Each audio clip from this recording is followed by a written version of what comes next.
वसिद्धे ध्रुवमचलमणोऽहं गतिं पते गोच्छामि समयपाहुः निर्णयो सुरकेवली भणिदम्। समय सार परमागम में नृत्याधिकार का समापन चल रहा है और उस समापन में सम्यक दृष्टि के 8 अंगों की चर्चाएं चल रही है, जिनमें से 6 अंगों की बात हो गई है। आज अंतिम 2 अंगों की हम कोशिश करेंगे कि ये संपूर्ण हो जाए। 7वां अंग है वात्सल्य अंग। ये वात्सल्य अंग क्या है कि प्रेम, आप कहोगे प्रेम और सम्यक दृष्टि, कि हाँ सम्यक दृष्टि प्रेम करता है। किनसे करता है? लेकिन जो जिन मार्ग पर चलते हैं, जो जिनेंद्र देव के परम भक्त हैं, जो रत्नत्रय के उपासक हैं, जो साधु साध्वी श्रावक श्रावकियां उनकी सेवा में, उनके सम्मान में, उनकी तरक्की में जो प्रसन्न होता है, वो वास्तव में सम्यक दर्शन का वात्सल्य अंग कहलाता है ना। यहाँ प्रश्न ये होता है कि ये तो एक प्रकार का राग हुआ ना, कि हाँ राग हुआ, लेकिन इस राग में और हमारे मिथ्या दृष्टि जीवों के राग में फर्क है। क्या फर्क है? हम किसी से राग करते हैं तो कोई ना कोई स्वार्थ होता है, लेकिन ये जो सम्यक दृष्टि है इसका निस्वार्थ प्रेम होता है। इसके 2-3 कारण हैं, अभी बताऊंगा। पहले एक कारण तो ये है, एक कारण तो ये है कि इसका निस्वार्थ प्रेम होता है, स्वार्थ तो बिल्कुल होता ही नहीं, जरा भी। क्यों भाई, कैसे? तो छेडाला में पंडित दौलत राम जी ने उदाहरण दिया कि धर्मी सो गौ वृक्ष प्रीति सम, धर्मी सो गौ वृक्ष प्रीति सम, कि जैसे गाय अपने बछड़े से प्रेम करती है, बछड़ा बड़ा होएगा तो सदा गाय के साथ रहेगा, ये कोई गारंटी नहीं है। गाय बूढ़ी हो जाएगी तो वो बछड़ा उसकी सेवा करेगा, ये भी कोई गारंटी नहीं है। अपना बच्चा भविष्य में हमारे काम आएगा, बुढ़ापे का सहारा बनेगा, इस उम्मीद की तो बात ही नहीं है, तो भी उस बछड़े से वो प्रेम करते हैं। हालांकि ये दृष्टांत भी एक देश ही घटित होता है, संपूर्ण घटित नहीं होता है, क्योंकि यहाँ राग है गाय को, और वो मिथ्यात्व वाला राग भी हो सकता है, इसलिए वो एग्जाम्पल प्रॉपर नहीं समझना आप। यहाँ जो सम्यक दृष्टि की बात है, उसको जो प्रेम होता है साधर्मी से, वो एकदम निस्वार्थ, किसी चीज की अपेक्षा उससे नहीं है। इस अपेक्षा से इसने नहीं करता है कि देखो ये इतने साधर्मी जीव हैं, इनमें से कोई वकील है, कोई डॉक्टर है, कोई इंजीनियर है कोई सीए है, तो इनमें से कोई मेरे को काम आ सकता है, कभी काम आ सकता है। तो इस दृष्टि से प्रेम नहीं करता, बल्कि निस्वार्थ प्रेम करता है। और उस प्रेम का कारण क्या है वो और देखो। कारण क्या है वो भी बताता हूँ, लेकिन उसके पहले एक और बात बताता हूँ। जो प्रेम है वो भी किस कैटेगरी का है? वो प्रेम अनंतानुबंधी संबंधी प्रेम तो हो ही नहीं सकता।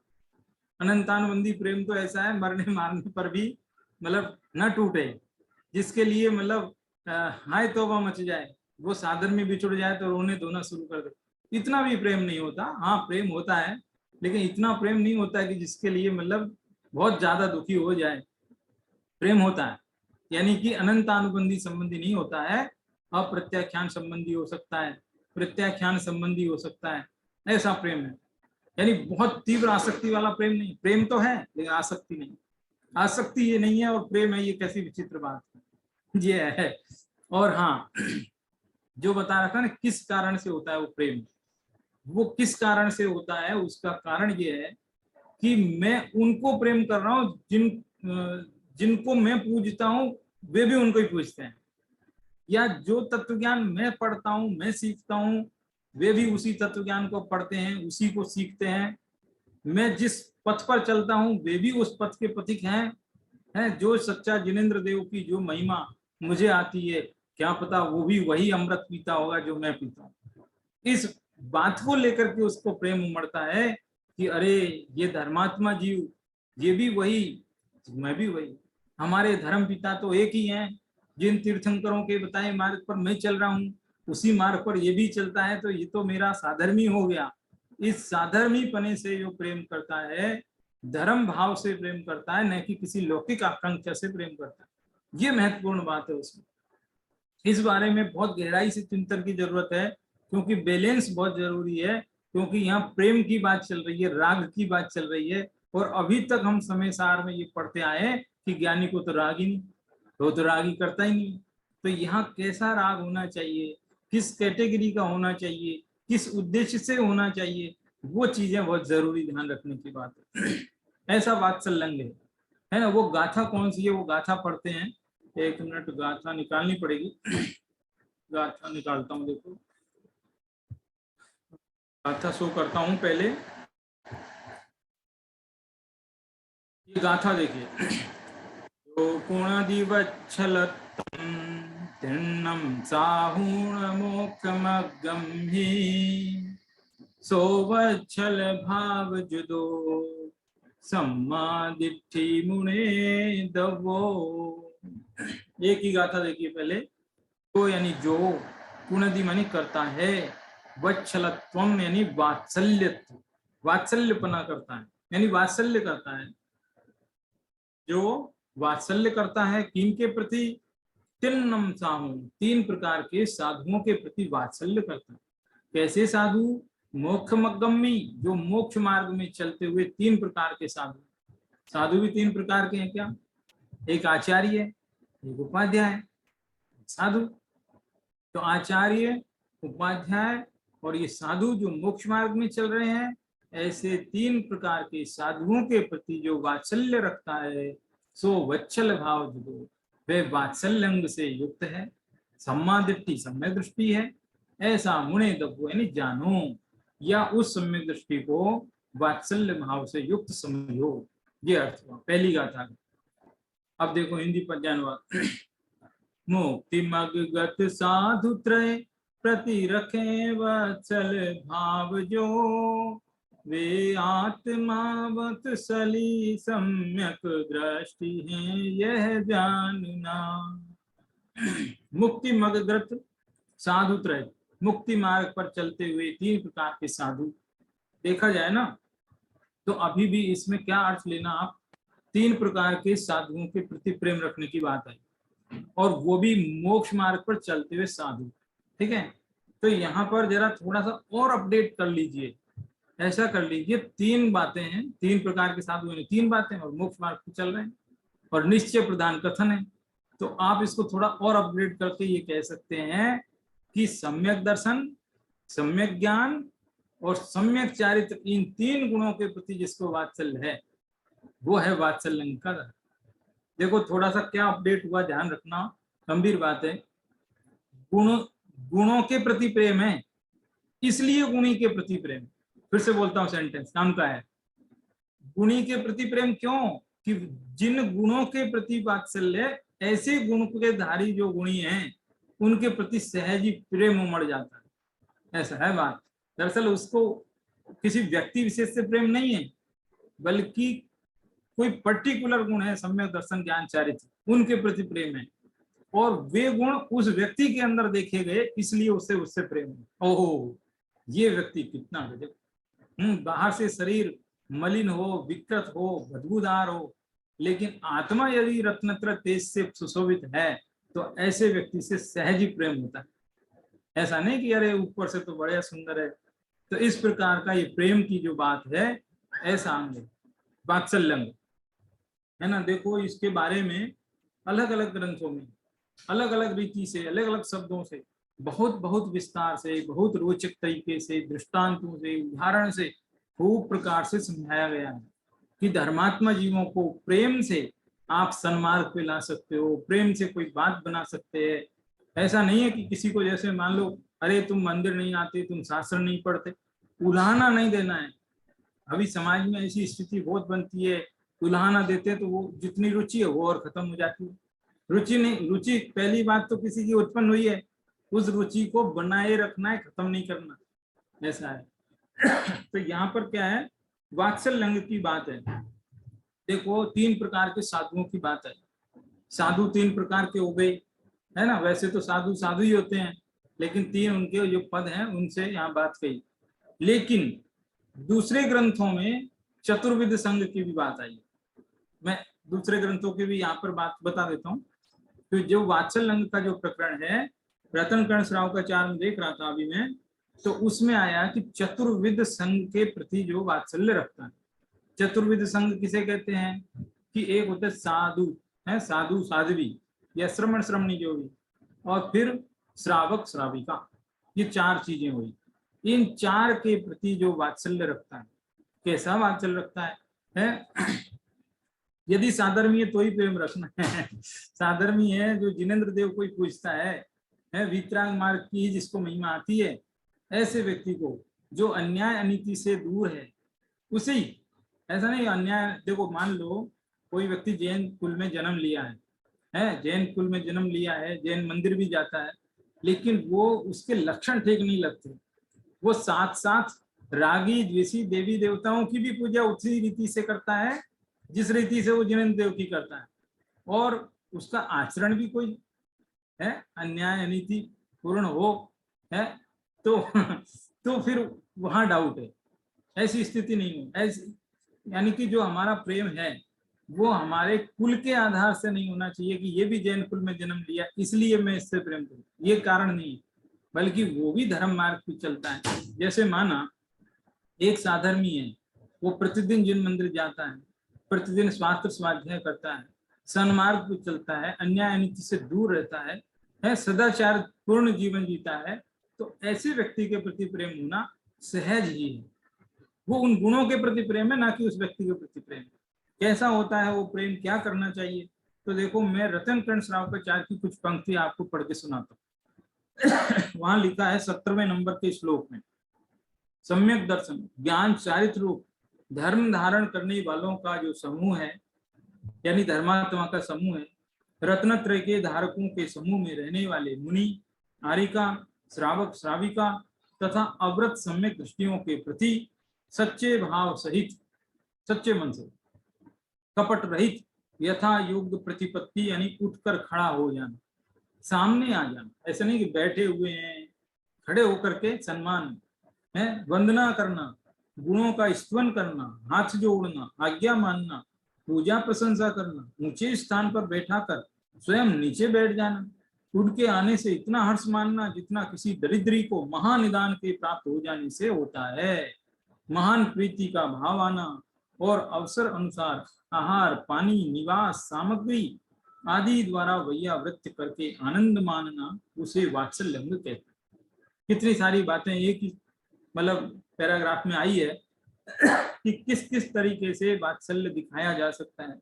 आहार पानी, मुनिरा है, आरिका है, तो उनके यथायुक्त शुद्ध आहार जल की व्यवस्था करना, निवास स्थान प्रदान कर देना, कोई सामग्री की जरूरत है, कोई वैयावृत्त की जरूरत है तो वैयावृत्त करके इस तरह से ये जो है प्रेम दिखाया जा सकता है। ये हैं कुछ मार्ग थोड़े से जो भैया ये वात्सल्य अंग के बारे में है ना। है तो वात्सल्य जो क्या है, राग का ही अंश, राग का ही अंश है, लेकिन और राग तो है, ये भी बात पक्की है ना। बहुत बैलेंस की जरूरत है, राग है।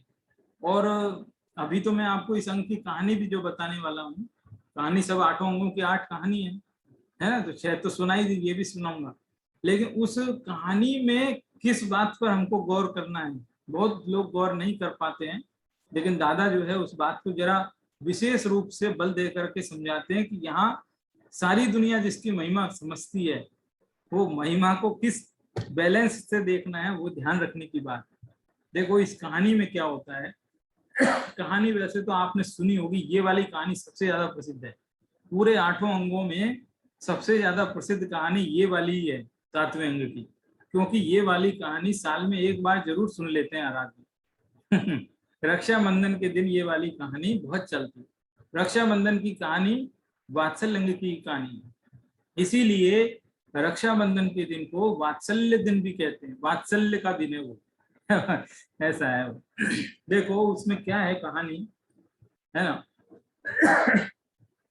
एक उज्जैनी नगरी के राजा श्री वर्मा, बहुत ही धर्म प्रधान, मतलब धर्म की निष्ठा रखने वाले हैं, सब सम्मान करने वाले, चतुर्विध के सम्मान करने वाले, वात्सल्य एक प्रकार से वात्सल्य समझ लो, हालांकि वात्सल्य में प्रभावित दूसरे। तो एक बार उनके नगर में 700 मुनिराजों का संघ आया। आप सोचो क्या गजब बात है, 700 मुनिराज एक साथ कहाँ देखने मिले। ऐसा होता ही क्या, सच में है क्या? कि ये कहानी पता है कितनी पुरानी है?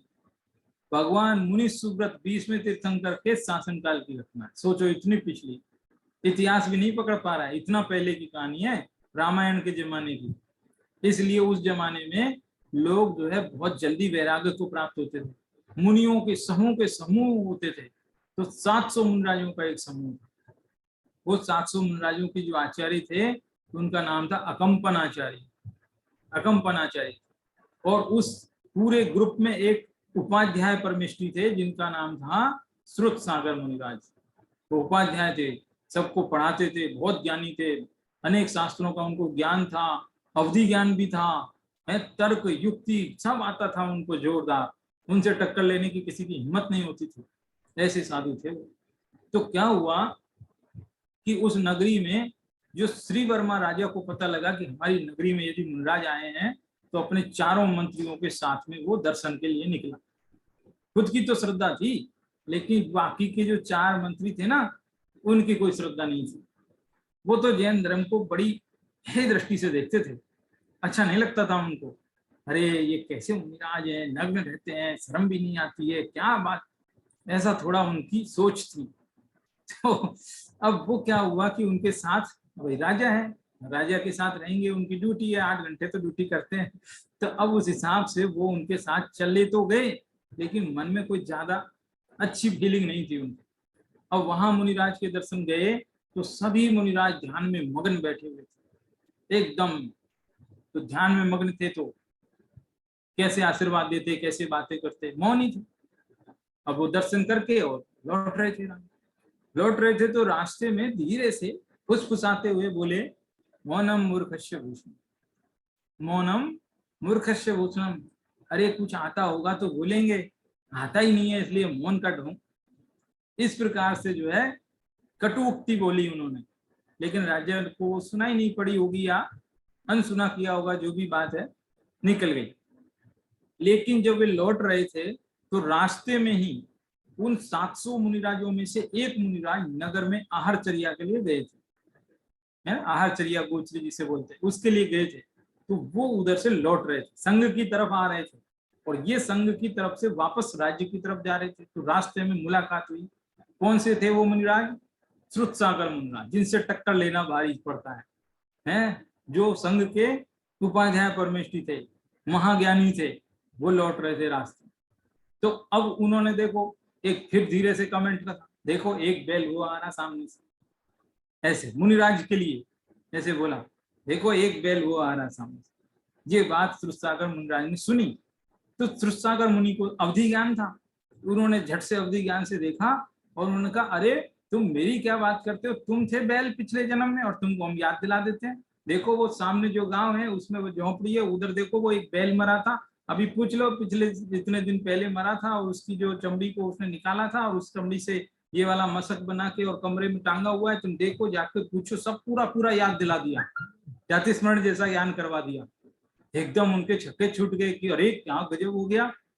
इस तरह से कहने का अर्थ वो काफी पराजित हो गए और पराजित होकर के अपमानित महसूस करने लगे, अपमानित महसूस करने लगे, और बदला लेने की भावना से रात्रि के अंधेरे में चारों मंत्री नंगी तलवारें लेकर के, हाथों में खड्ग लेकर के, और मुनिराज पर प्रहार करने के लिए आए।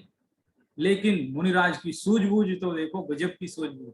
मुनिराज ने देखा, क्योंकि मुनिराज को पहले से बहुत ज्ञान था, वो पहले से ही आइडिया लगा लेते थे कि क्या घटना हो सकती है, समझ गए थे ये गुस्साए हुए हैं, मान का बदला लेने आएंगे, यदि मैं संघ में रहूंगा तो मेरे कारण पूरे 700 मुनिराजों के ऊपर संकट आ सकता है। इसलिए स्वयं ही उन्होंने अपने आचार्य से कहा, आज की रात्रि मैं संघ में नहीं रहूंगा, मुझे आज्ञा दो। और वो आज्ञा लेकर के उसी स्थान पर रास्ते में आ गए जहां पर उनका विवाद हुआ था, और वहां अकेले खड़े हो गए उस रात, अकेले ही ध्यान किया उन्होंने।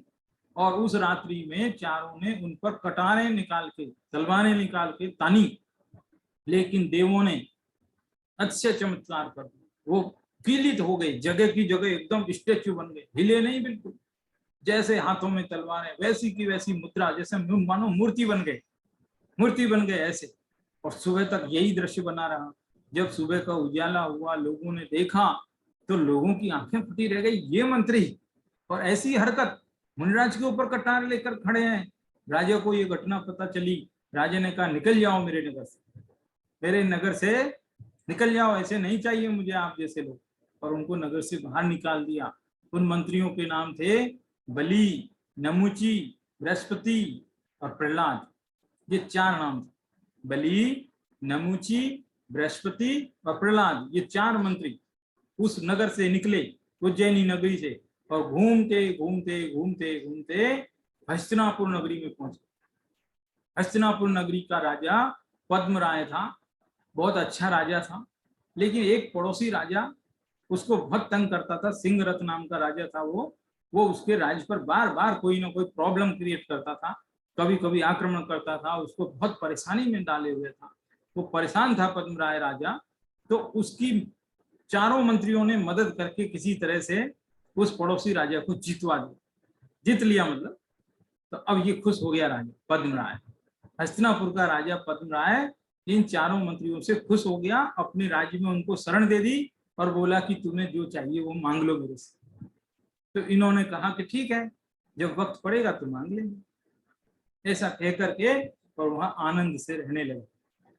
मुनिराज तो बहता पानी निर्मला के समान, बहती नदी जैसे चलती रहती है, ऐसे चलते चलते गांव गांव शहर शहर घूमते घूमते मुनिराज जब कभी हस्तिनापुर पहुंचे, वो 700 मुनिराजों का संग, तो वो 4 मंत्रियों को एक मौका मिल गया, अवसर हाथ आ गया। और उन्होंने पद्मराय राजा से कहा कि जो आपने कहा था ना एक वर मांग लो, कुछ मांग लो, अब वक्त आ गया है, हम कुछ मांगना चाहते कि मांगो। कि ये है 7 दिन के लिए राजा हम बनेंगे, हमें राज्य की राजगद्दी चाहिए, 7 दिन के लिए राज सत्ता मांग लो। 7 दिन के लिए राज सत्ता मांगने के बाद सब तो शक्तिशाली वही थे। अब उन्होंने चारों ओर से मुनिराजों को चारों तरफ अपशिष्ट पदार्थ, गंदगी, वृक्ष, झाड़ियां, पेड़ पौधे और न जाने क्या क्या पदार्थ वो डाल करके उनमें चारों तरफ आग लगा दी। आगों की लपटें ऊंची ऊंची उठने लगी, घनघोर धुआं हो गया। वो धुआं मुनिराजों के गले में जाने लगा, गले रुंध गए, बहुत तकलीफ हुई। इस तरह से संकट बहुत बढ़ गया, लेकिन किसी के बोलने की हिम्मत नहीं पड़ी। जब राजा ही शासक ही जब रक्षक ही भक्षक बन जाए, कौन बोले, किसकी हिम्मत है? लोगों के घर में चूल्हे नहीं जले, सबने अन्न जल का त्याग कर दिया, घनघोर विपदा आ गई, कोई बोलने में समर्थ नहीं है। इतना बड़ा राजा होकर के जो इस तरह से करे तो किसी की क्या हिम्मत? त्राही त्राही मच गई, चारों ओर हाहाकार मच गया, धर्म पर घनघोर संकट आ गया। और ऐसे में अब क्या हो सकता, कुदरत की ही कोई करामात हो सकती है। तो कुदरत में ही ये घटना घटी कि एक दूर किसी पहाड़ी पर एक मुनिराज ध्यान कर रहे थे, उनके ध्यान में अचानक ऐसा ख्याल आया कि कहीं धर्म के ऊपर घनघोर संकट आया। वो मुनिराज थे विष्णु कुमार मुनि, बहुत रिद्धिधारी मुनिराज। ध्यान करते करते अचानक उनके ध्यान में ये आया कि कहीं पर मुनिराजों के ऊपर घनघोर संकट हो रहा है। ये ध्यान आते ही, लेकिन वो वितरागी संत थे, मंद कसाई थे, एकदम मंद कसाई। फिर भी उन्होंने कहा देखो मैं क्या कर सकता हूँ, मैं तो मुनिराज हूँ, मुनिराज की भूमिका में तो मैं कुछ कर ही नहीं सकता। लेकिन फिर भी उनको एकदम वात्सल्य आया, अरे रत्नत्रय के धारी, वात्सल्य भाव के कारण फिर उन्होंने जैसे ही एक हाथ ऐसा फैलाया, वो हाथ मानुषोत्तर पर्वत से जा टकरा, 2.5 दीप थे मानुषोत्तर पर्वत। तब उनको पता चला अरे मेरे अंदर तो विक्रिया रिद्धि प्रकट हो चुकी है, मैं अपने शरीर को मन चाहे आकार अनुसार छोटा बड़ा कैसा भी बना सकता हूँ। चलो इस रिद्धि के बल से ही मैं उस संकट का निवारण करता हूँ। और वो एक छोटे से जैसे 52 अंगुल जैसे 52 अंगुल जितने छोटे से बावनिया ऐसे ब्राह्मण का वेश धारण करके आए, और आकर के वो बलि राजा से बोले, हे राजन, अच्छे अच्छे श्लोक सुनाए, मन जीत लिया। हे राजन, मुझ गरीब ब्राह्मण को जरा आपके राज्य में 3 कदम भूमि, देखो यहाँ छल हुआ, थोड़ा छल भी हुआ, थोड़ा सा मुनि पद भी तो छोड़ना पड़ा, निचली भूमिका में आना पड़ा। ये बातों पर दादा थोड़ा गौर फरमाते हैं, लोगों का ध्यान नहीं जाता है ना, लेकिन यहाँ गौर फरमाने की बात है। मुनि भूमिका को छोड़ करके निचली भूमिका में आए, ये एक प्रकार का अपराध, लेकिन ये अपराध भी क्षम्य है, क्योंकि बाद में उन्होंने उसके लिए प्रायश्चित करके पुनः दीक्षा ली है। उसमें थोड़ा बैलेंस देखना पड़ेगा। तो उस बलि राजा ने झटपट इजाजत दे दी, अरे ले लो 3 कदम भूमि क्या। तो इन्होंने क्या किया, झटपट जो शरीर को इतना ऊंचा बना लिया, बहुत ऊंचा बना लिया, एक पर्वत मानुष उत्तर पर और दूसरा दूसरी तरफ, और बोलते बताओ तीसरा कदम कहाँ रखा। हाहाकार मच गया, बलि राजा घबरा गया, डर गया, प्राणों की भीख मांगने लगा, और सब उपसर्ग तुरंत ही दूर हो गया। उसने धर्म की जय जयकार हो गई। ऐसे जो है महामुनि हैं, विष्णु कुमार मुनि, ये हुए वात्सल्यंग में प्रसिद्ध। इनका वात्सल्यंग जो है बहुत प्रसिद्ध हुआ कि देखो 700 मुनिराजों के उपसर्ग के लिए स्वयं मुनि दीक्षा को छेद करके और यहाँ गृहस्थ जैसा वेश बना करके आए। हालांकि ये भूमिका के अनुसार थोड़ा सा यहाँ पर कुछ है, थोड़ा सा भूमिका से नीचे आना पड़ा, जो कि उचित तो नहीं होता है, लेकिन धर्म की रक्षा के लिए ये सब करना जरूरी था, इसलिए ये सब किया।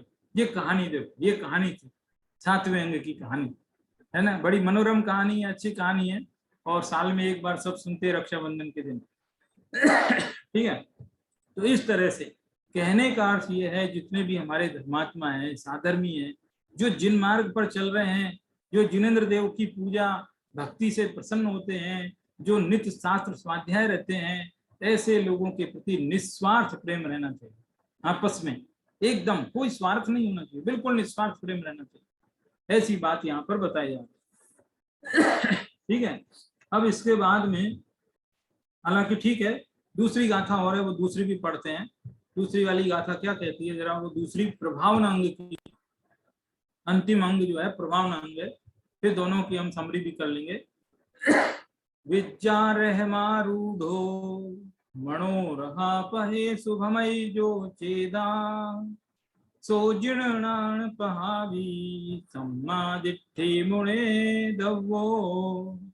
विचारह मारूढ़ो, विद्या, विद्या माने विद्या, विद्या रूपी, विद्या यानी ज्ञान, ज्ञान के रथ में, ज्ञान रूपी रथ में प्रभावना कैसे होती है, रथ यात्रा निकालते हैं, हाथी घोड़े की यात्रा, हाथी बुलाते हैं, बड़े बड़े रथ निकालते हैं, गजरथ महोत्सव होते हैं, तो ये प्रभावना के लिए तो करते हैं, जुलूस क्यों निकालते हैं, प्रभावना के लिए तो रथ निकालते हैं।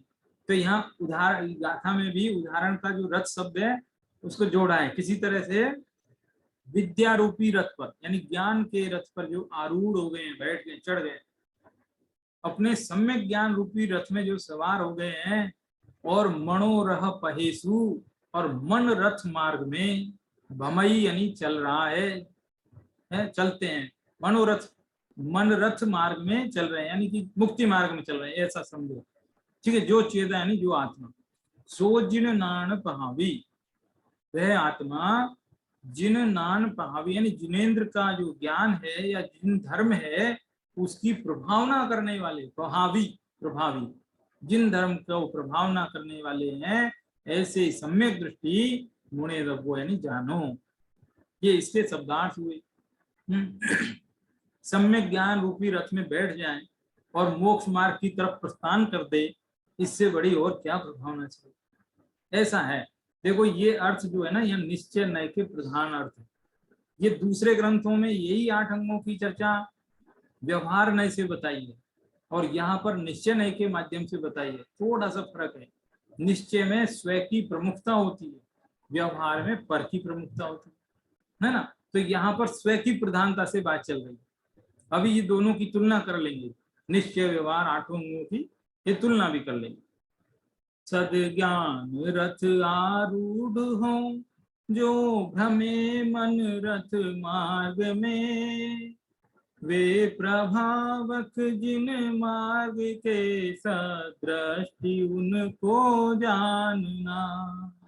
सद ज्ञान रथ, सम्यक ज्ञान रूपी रथ में जो चढ़ गए हैं, एकदम सरल अर्थ है ना। तो मूल जो है शब्दार्थ हमने देख लिए हैं।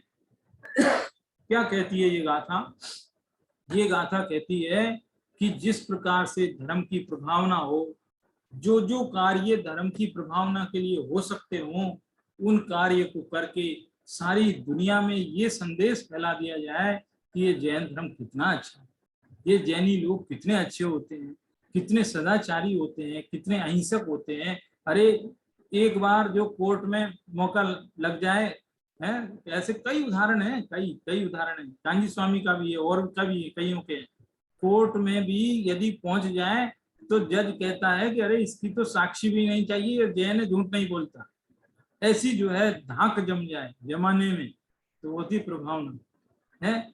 कोई कहे अरे जैन पे मैं विश्वास ही नहीं कर सकता कि इसने किसी का कत्ल किया होगा, ये तो चींटी भी नहीं मार सकते, ऐसी बात है। एक बार जो है वो घटना तो मैंने सुनाई होगी आपको, सब पहले बहुत पहले सुनाई थी कि गोपाल दास बरैया है ट्रेन में सवार थे और ट्रेन में बच्चे का जन्मदिन पड़ा रात्रि 12 बजे। तो उतर के स्टेशन पर पहुंचने के बाद, ट्रेन छोड़ जाए तो पहुंचने के बाद क्या कि एक टिकट एक्स्ट्रा दे दो। कुछ दूसरे स्टेशन जैसे बॉम्बे में पहुंचे और टिकट मांग रहे हैं कि बॉम्बे तक का टिकट दे दो। तो उन्होंने कहा बॉम्बे तो आ गए तुम, अब नहीं आगे तो भी दे दो। भाई क्यों दे दो, ये बच्चे का जन्मदिन। अरे तुम तो ज्यादा ही सदाचार, समझे। ऐसी घटना हुई और उस घटना बहुत दूर तक बड़े अफसरों तक पहुंची और उस समय के जो प्रधानमंत्री थे वहां तक भी ये घटना पहुंच गई और उन्होंने अपने संभाषण में ये कहा कि यदि जैनी लोग इतने ईमानदार हैं और ऐसे ईमानदार लोग यदि पूरे देश के नागरिक हो जाएं तो हम अपने देश में सोने की, लोहे की नहीं, सोने की पटरी बिछा, ये जो लोहे की पटरी है सोने की पटरी बिछा सकते हैं, इतने इतने वो बात बन सकती है यदि सब लोग ईमानदार हो जाए। मतलब लोगों के प्रति ऐसी जोरदार प्रभावना रहे कि वो सोचे कि क्या बात है, इससे क्या फायदा होगा। इससे वो जिनेंद्र के प्रति सम्मान करेंगे, इस धर्म के प्रति सम्मान करेंगे, इसकी अच्छी बातों को वो समझेंगे, सुनेंगे और उसके प्रति आग्रह नहीं रखेंगे। एकदम कट्टरता होती है ना, नहीं नहीं दूसरे की सुननी नहीं है, वो नहीं रखेंगे। देखो जो अच्छी चीजें हैं, मानो मैं कोई बहुत बढ़िया मिठाई खाऊं तो मुझे अपने प्रियजनों की याद आ जाती है, अरे ये साथ में वो होता तो कितना अच्छा, ये मिठाई उसे भी मिलती।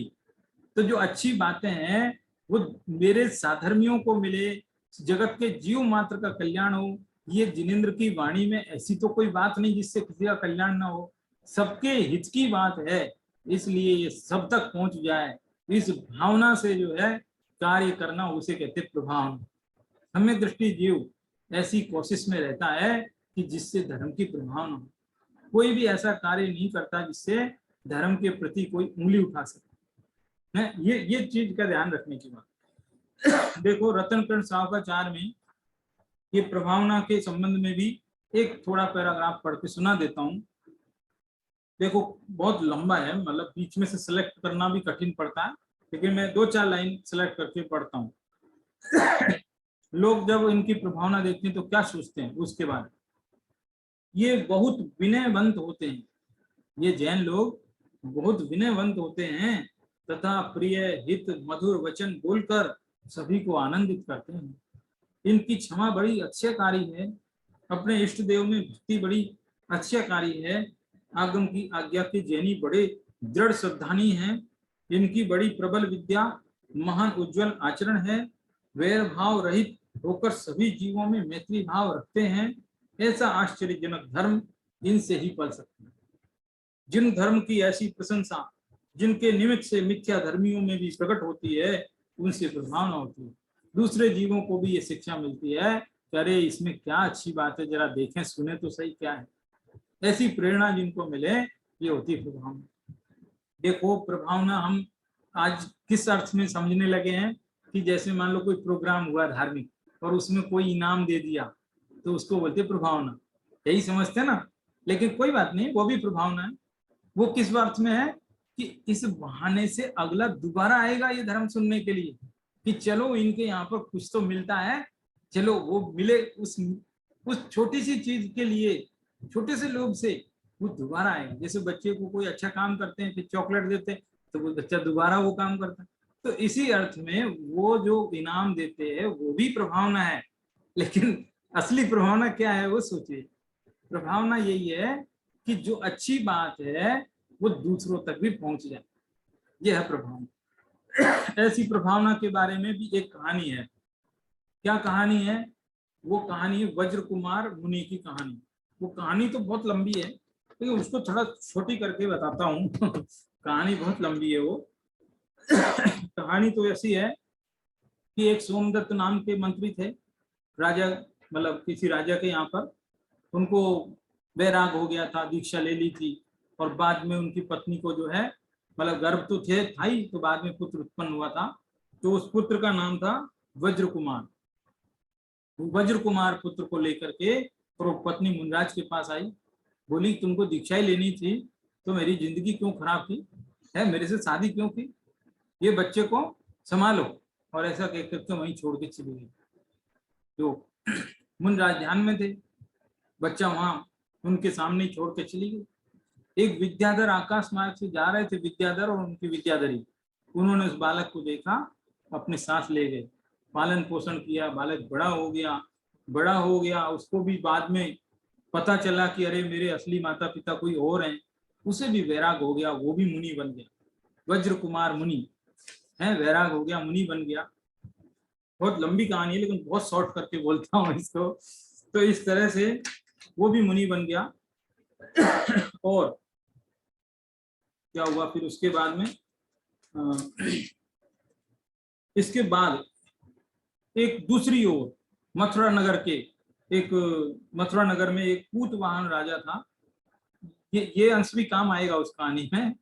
तो वो मथुरा नगर में जो पूतवाहन राजा था, उसकी एक पटरानी थी उर्मिला। ठीक है, उर्मिला एक पटरानी थी जो रत्नत्रय से सुशोभित थी, धर्मात्मा थी, है। लेकिन बाद में क्या हुआ कि वो राजा एक ऐसी कन्या से विवाह कर लिया जो अनाथ थी। अनाथ थी, माता पिता गुजर गए थे दोनों, और वो अनाथ थी और बड़ी झूठन खाती थी, गलियों में से लोगों की झूठन चुन चुन करके खाती थी। ऐसी दरिद्र कन्या थी वो, महादरिद्र। वो दरिद्र कन्या को किसी जैन मुनि ने देखा और अवधि ज्ञान से जानकर ये कहा कि आज ये कन्या देखो झूठन खा रही है, कल को ये राजा की पटरानी बनेगी। ऐसा अवधि ज्ञान से जान के बोल दिया। वहीं पर कोई बौद्ध साधु जा रहे थे, उनके कानों में ये बात पड़ गई। तो उन्होंने देखा कि जैन मुनि कभी झूठ नहीं बोलते, यदि ऐसा है तो ये कन्या हमारे धर्म के प्रचार प्रसार में बड़ी महत्वपूर्ण भूमिका निभाएगी, क्योंकि अभी अभी इन्होंने कहा कि ये राजा की पटरानी बनेगी और इनके वचन तो सच्चे हैं। तो ये राजा की पटरानी बनेगी तो राजा तक यदि अपने धर्म तक पहुंच बन गई तो फिर तो कहना ही क्या, फिर तो राजा ही यदि बौद्ध धर्म को अपना लेगा तब तो मजा ही आ जाए।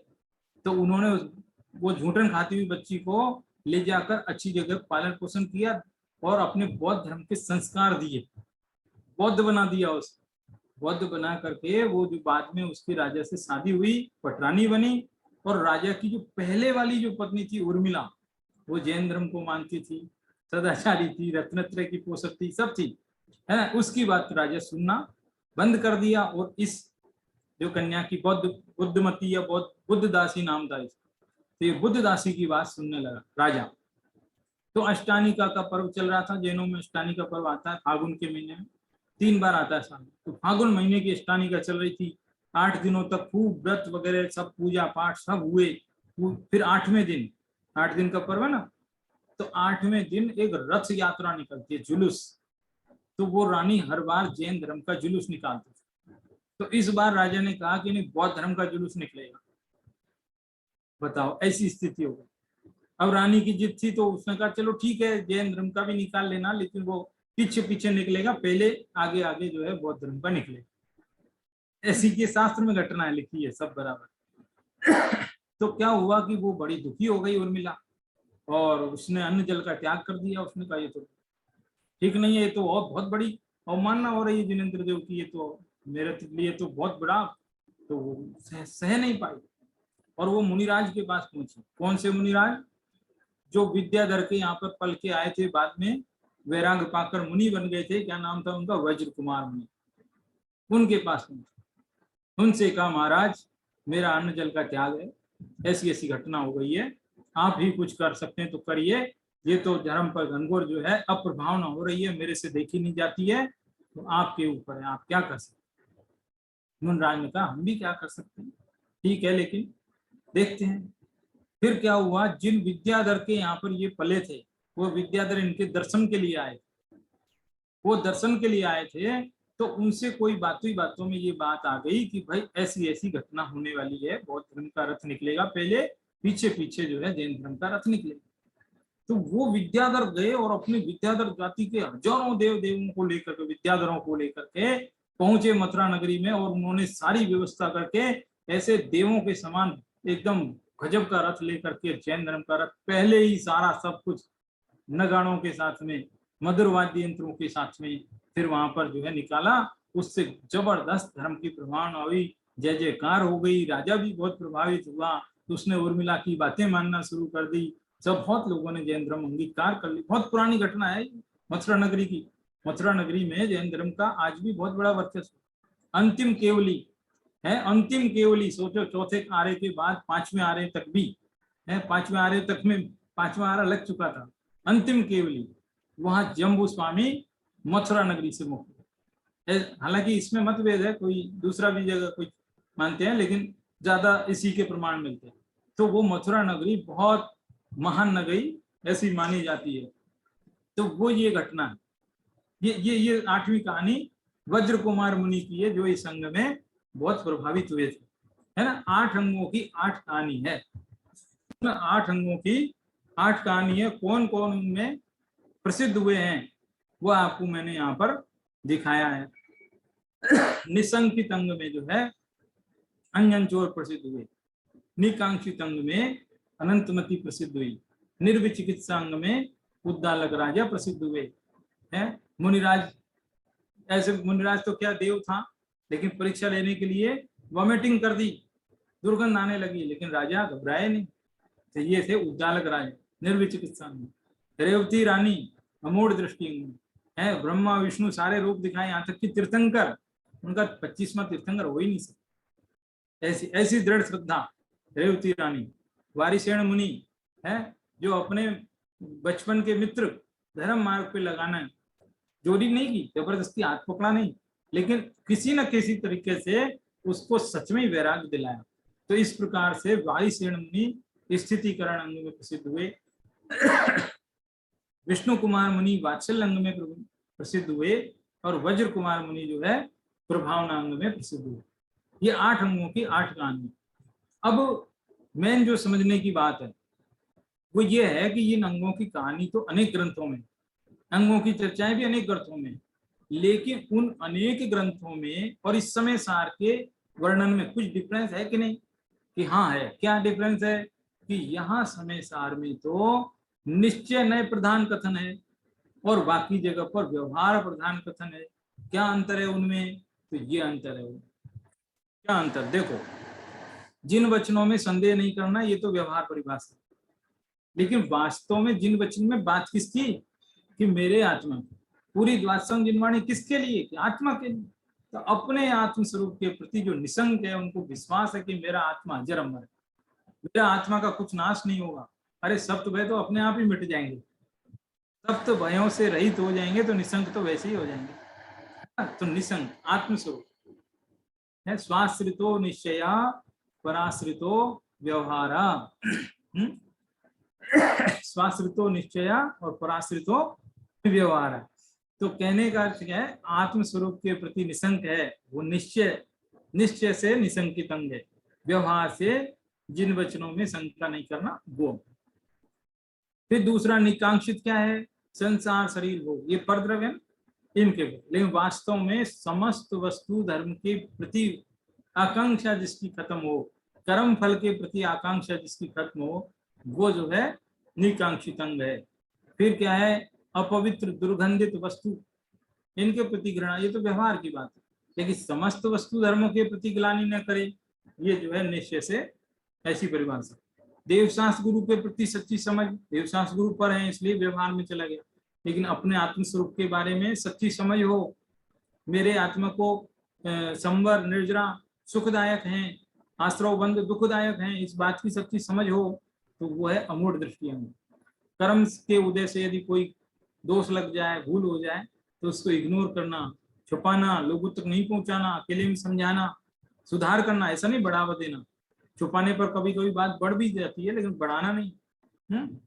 आत्मा को शुद्ध स्वरूप में युक्त करे, है ना, ताकि गलती ना हो, ये निश्चय परिभाषा है। और व्यवहार मोक्ष मार्ग से भटके, आपसे मान लो कोई कल से जो है शास्त्र स्वाध्याय छोड़ दे, जिन मंदिर जाना छोड़ दे, है तो उसको वापस मार्ग पे लगाना, ये जो है व्यवहार परिभाषा। और छठवें सातवें गुण स्थान में जुड़ते जो मुनि हैं, वे तो हर अंतर मूर्त में ही स्थितिकरण करते हैं अपने आप का, क्योंकि वो सातवें गुण स्थान से छठे में आ जाते हैं, तो मार्ग से नीचे आ गए, और नीचे आ गए तो वापस अंतर मूर्त में प्रयास करके सातवें गुण स्थान पहुंच जाते हैं, तो फिर अपने आत्मा को स्थिति में ले आते हैं। तो हर अंतर मूर्त में स्थितिकरण होता है उनका, ये निश्चय परिभाषा। ठीक है। व्यवहार परिभाषा क्या है? व्यवहार मोक्ष मार्ग में जो प्रवृत्त हैं उन पर अनुराग रखना, श्रावक श्राविका वगैरह सबका, लेकिन अपने आत्मा के प्रति सच्चे में, अपने रत्नत्रय के प्रति जिनको अनुराग है वो निश्चय से वात्सल्य लेंगे। फिर है व्यवहार मोक्ष मार्ग का उद्योग करना, ये देव शास्त्र गुरु अच्छे हैं, लेकिन अपने आत्मा के ज्ञान गुण को प्रकाशित करना, अपने आत्मा में केवल ज्ञान प्रकट करने की कोशिश करना, सम्यक ज्ञान प्रकट करने की कोशिश करना, वो भी एक प्रकार की प्रभावना, ये निश्चय से परिभाषा। तो इस तरह से व्यवहार और निश्चय की युति बिठा करके यहाँ परिभाषाएं बताई गई है, दोनों परिभाषाएं। तो समझ में आई परिभाषाएं दोनों? देखो इस तरह से ये बात है। अभी जयंती डेढ़िया जी, आप कुछ पूछना है तो प्रश्न है आपका, पूछिए। गलती से तो नहीं हुआ? हाँ, नहीं, इसमें ये 7 है 8 है अंग? 8 है, 8 है, गलती नहीं हुआ खाने में? तो 7 मिसिंग है उसमें। अच्छा मिसिंग है क्या? ओ 8 नंबर नहीं है, 6 के बाद सीधा 8 है। ओहो, अच्छा, निशंकित निकांक्षित निर्विजिकित्सा मूढ़ दृष्टि स्थितिकरण, एक इसके छूट गया, उपगुहन छूट गया। हाँ, उपगुहन छूट गया, आपने सही पकड़ा, लिखने में मेरे से छूट गया उपगुहन अंग, जिसमें सिद्ध हुए थे जिन दत्त सेठ। ठीक है, छूट गया एक लाइन, बहुत अच्छा, आपने अच्छा याद दिलाया, वो लिख बिल्कुल सही, ऐसे दिला दिया करो यार, भूल हो जाती है। सही है, बिल्कुल सही कहा, एक छूट गया है ना। तो इस तरह से ये जो है 8 अंगों की 8 कहानी हुई, बात समझ में आ गई होगी काफी कुछ, है ना।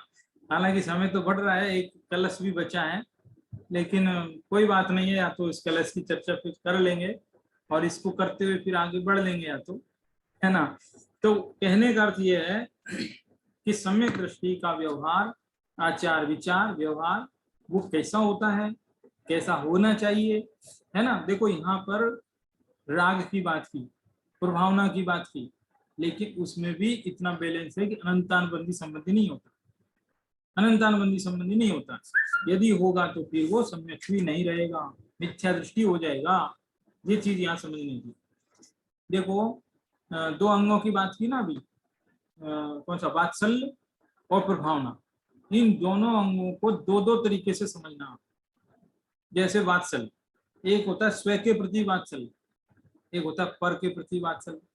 ये देव हैं सच्चे, ये गुरु हैं सच्चे, इनके प्रति, और ये साधर्मी है सच्चा, ये तो पर के प्रति वात्सल्य। एक होता है स्व के प्रति वात्सल्य, उसका मतलब ये है कि मैंने अपनी आत्मा को अनादि से 4 गति 84 लाख के अनंत दुखों से खूब खूब दुखी किया है, तो मैं अपनी आत्मा के प्रति वात्सल्य क्यों ना करूं, इस आत्मा को इन दुखों से कैसे बचा लूं, इस बात की फिक्र करना, यह है सच्ची वात्सल्य। निश्चय नय प्रधान, निश्चय नय से वात्सल्य गई, अपने आत्मा के प्रति वात्सल्य होना चाहिए कि अरे मैंने बहुत दुख दिए इस अपनी आत्मा को, अब ऐसा कुछ करूंगा जिससे इसको इन दुखों से मुक्ति मिल जाए, ये है वात्सल्य। ऐसी ही प्रभावना देखो, ऐसी प्रभावना क्या है कि वास्तव में प्रभावना वो है जो अपने आत्मा में गुणों में वृद्धि, गुणों में वृद्धि माने गुण तो अनंत रहेंगे, उतने ही रहेंगे संख्या में, उन गुणों में शुद्धि बढ़ जाए, वो प्रभावना। क्योंकि जो आत्मा अपनी विशुद्ध होगी तो वो दूसरे को सन्मार्ग दिखा सकता है, तो उससे, जिसकी आत्मा पवित्र है उसके द्वारा किए गए कार्यों से ज्यादा प्रभावना होती है। और थोड़ा सा इसको और दूसरी तरह से बोलता हूँ, जो स्वयं सम्यक दृष्टि हो और वो उपदेश देवे, तो उसका उपदेश सुनकर दूसरे लोगों को भी सम्यक दर्शन होने की संभावना ज्यादा होती है, ऐसा फर्क है। तो इसलिए कहने का अर्थ ये है कि कि स्वयं पहले अपना कल्याण कर ले वे, उससे बड़ी प्रभावना क्या, वो निश्चय प्रभावना। जो स्वयं अपना कल्याण करेगा, स्वयं मोक्ष मार्ग में आगे बढ़ेगा, वो दूसरों को भी मोक्ष मार्ग की बातें बता सकता है, उससे बहुत अधिक प्रभावना हो सकती है। तो प्रभावना भी एक स्व की, एक पर की, वात्सल्य भी एक स्व का, एक पर का। तो ऐसे करके दोनों में दो दो तरीके से भेद किए जा सकते हैं। इस तरह से हम इसको समझ सकते हैं। ठीक है। तो इस प्रकार से मूलभूत बातें तो हो गई है, सिर्फ एक कलश बचा है जिसकी चर्चा करते हुए फिर आगे अपन बंद अधिकार शुरू करेंगे। अधिकार लगभग पूर्ण ही समझ लीजिए लगभग। तो इस तरह की चर्चा आज की यहीं विराम देते हैं। सभी को जय।